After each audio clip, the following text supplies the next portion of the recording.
What's up guys, it's me Geek. AMD have captured the desktop and the laptop market with the Ryzen. I'm super happy, to be honest with you. I'm literally very much happy. I mean AMD is back in the game. There's absolutely no debate on it. AMD is just back in the game. There's no argument, there's no debate. I'm really very much happy. AMD have come back in the game. Intel was thinking they hold the monopoly. Intel was thinking they are the king.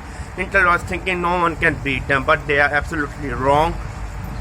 AMD have just beaten it. Within 2 or 3 years, AMD is going to make a clean swipe.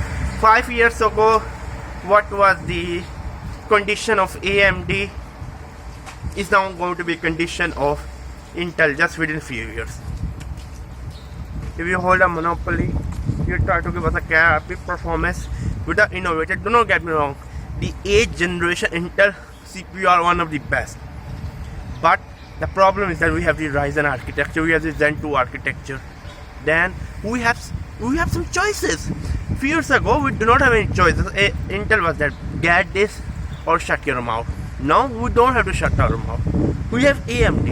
It was me, Umair. Subscribe and bye.